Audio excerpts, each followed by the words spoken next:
एटमी ताकत होने के बावजूद अगर बांग्लादेश वहाँ जा सकता है, बांग्लादेश एटमी ताकत नहीं है, बिल्कुल ऐसे ही है। बांग्लादेश जा सकता है, तो हमारे लिए कितनी शर्मिंदगी है कि यार उन्होंने हमको नहीं बुलाया। पाकिस्तान की इतनी औकात नहीं, ठीक है।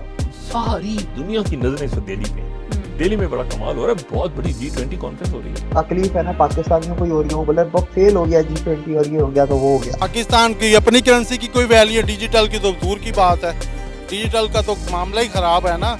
तो अब पाकिस्तान की जो करेंसी है वो भी अफगानिस्तान से भी नीचे है, बांग्लादेश से भी नीचे है।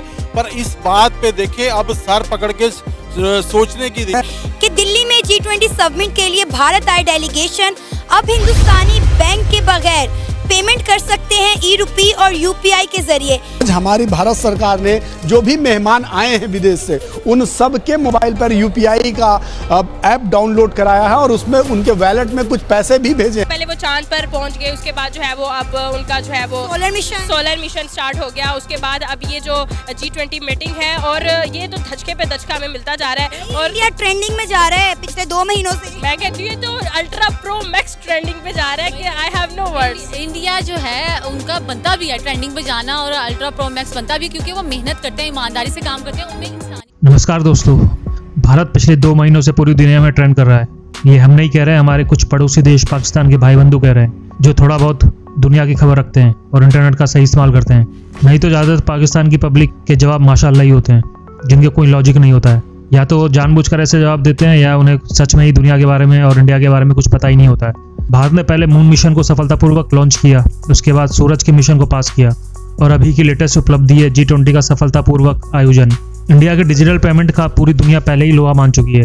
अब G20 मीटिंग में सारे देशों ने UPI पेमेंट का इस्तेमाल करके भी देख लिया है और बहुत से देश तो G20 मीटिंग से पहले ही अपने देश में UPI डिजिटल पेमेंट को शुरू भी कर चुके हैं। जो कंट्रीज पहले इंडिया से दूर भागते थे, अब वही इंडिया की शर्तों पर इंडिया से बिजनेस करने को तैयार हैं।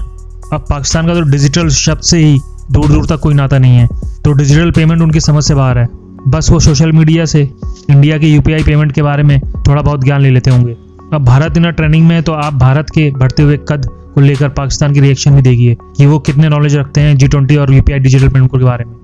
हमारे चैनल को सब्सक्राइब करें और बेल आइकन दबाएं। इंडिया के अंदर जो है लोग कैश कैरी नहीं करते, वो UPI करते हैं। अगर उन्होंने एक गोलगप्पे खरीदने हो, मिर्च खरीदने हो, मिसाले खरीदने हो, गोल्ड तक खरीदना हो तो वो UPI करते हैं, जो उनका रिजर्व बैंक ऑफ इंडिया ने एक पेमेंट उनको बना के दिया है। UPI सऊदी अरब ने ले लिया, UAE ने ले लिया, सिंगापुर ने ले लिया, इसके बाद और भी बड़ी कंट्री 20 से ज्यादा कंट्रीज में शायद, अगर मैं गलत नहीं हूँ, चल रहा है। हम क्यों नहीं ले लेते? हमारा कैश भी बचेगा, चोरियां बचेंगी, टाइम बचेगा।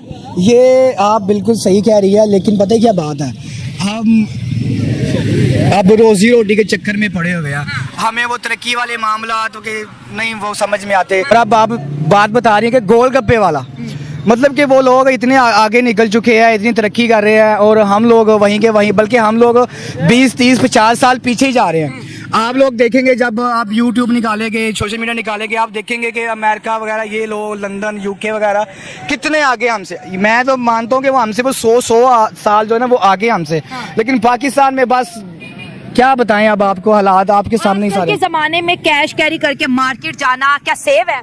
बिल्कुल भी सेफ नहीं है। जो हालात है, जितनी महंगाई हुई है, जिस तरह का दौर चल रहा है, जितनी महंगाई है, लोग तो अब सोच रहे हैं कि हम कैसे अपना गुजारा करें जीने के लिए। अब बहुत मुश्किल हो चुका है यहाँ पे। आपके हाथ में ग्रोसरी भी अगर आप दिखाएं तो जो क्या क्या रेट चल रहा है इस वक्त? ये केले आपने रखे हैं और प्याज है। ये यहाँ पे केले के 5-6 रेट हैं, एक ही टाइप का केला है लेकिन रेट 5-6 है। ये जो रेडियो वाले हैं, चलो वो तो चलो 20-30 कम करके दे देते हैं, ठीक है, लेकिन ये दुकानों वाले ये दिखाते कुछ और है, देते कुछ और है। अभी मैं एक शॉप से ये प्याज लेके आया हूँ, प्याज का रेट जो ना 120 रुपया। तो देखें, इंडिया के पास एक्सपर्टीज किस चीज़ की है? ट्रेन की लाइनें बिछाने की, ठीक है, रेलवे नेटवर्क ऑपरेट करने की। सेकंड, दुनिया में सबसे ज़्यादा मैं सॉरी गलत बोल गया, दुनिया में वाहिद इंडिया है जो डबल डेकर ट्रेनें चलाता है, मालगाड़ियाँ, डबल कंटेनर। दुनिया में और कोई मुल्क नहीं चलाता, है ही नहीं किसी के पास। तीसरी चीज़, चाइना को बीट कर रहा है, दुनिया की फास्टेस्ट ग्रोइंग इकोनॉमी है। इस साल कोई $800 बिलियन के एक्सपोर्ट है, अगले साल कह रहे हैं 900 बिलियन तक पहुंचेंगे। तो हर साल इतना बड़ा बड़ा जंप आएगा तो माल भी जाना है ना, तो आप अपने रूट्स को सिक्योर करते हो। रूट्स को बनाते नहीं, सिक्योर करते हो जियोपॉलिटिकली, ठीक है। उसके अलावा आप देखेंगे इंडिया के पास ग्रीन हाइड्रोजन में वो हर चीज में उसके पास है, ठीक है। अब इसमें आ जाते हैं यूएई। यूएई हब है पोर्ट्स का, ठीक है। वहां पर जैसे हांगकांग जैसे एयरपोर्ट का हो गया, सिंगापुर शिप्स का हो गया, तो इधर आपका इस साइड पे आपके पास यूएई है। यूएई में जाएगा, यूएई से सऊदी में आप एंटर करें जॉर्डन और इसराइल। अब इसके अंदर जियोपॉलिटिकल विन है, इसराइल और सऊदी मिलके काम करेंगे। अब इसराइल में हाइफा पोर्ट वो भी इंडिया का है। साइप्रस जो है वहां पर उस रीजन का है, इसराइल से निकलते साइप्रस आ जाता है। Cyprus is like security post, military post, logistical post, ठीक है, वो उस तरह की पोस्ट है। आगे ग्रीस है। ग्रीस क्या है? गेटवे टू यूरोप, इसीलिए प्रोजेक्ट गेटवे है। ग्रीस वो पहला मुल्क है जो लाइन में सामने आता है, जब आप एशिया से निकलते हो तो पहला मुल्क ग्रीस आएगा, ठीक है। सी रूट की बात कर रहा हूँ। तो आप ग्रीस के पोर्ट से, अच्छा by the way India 3 port acquire कर रहा है ग्रीस में, ठीक है। अब ग्रीस में आप एंटर करते हो, ग्रीस से फिर यूरोपियन यूनियन का अपना पूरा नेटवर्क बना हुआ है, उसको वैसे बात है अपग्रेड किया जाएगा, पर ऑलरेडी वो बना हुआ है, अपग्रेड किया जाएगा, जीरो से नहीं बनाया जाएगा। वो फिर पूरा यूरोप को काटते हुए आगे जर्मनी के हैम्बर्ग पोर्ट तक जाएगा, हैम्बर्ग शहर तक, और जर्मनी से फिर आगे शिप में फिर वापस अटलांटिक सी आ जाता है, वहां से फिर आपका अटलांटिक ओशन, सॉरी, वहां से फिर आपका अमेरिका चला जाएगा। अब इसके अंदर हर मुल्क की अपनी एक खासियत है, अपनी एक कंट्रीब्यूशन है। इंडिया मैन्युफैक्चरर है, एक्सपोर्टर है, फैक्ट्री ऑफ द वर्ल्ड है, फला फला फला, ठीक है। यूएई और सऊदी जो है ये दोनों ऑयल और गैस के भंडार हैं।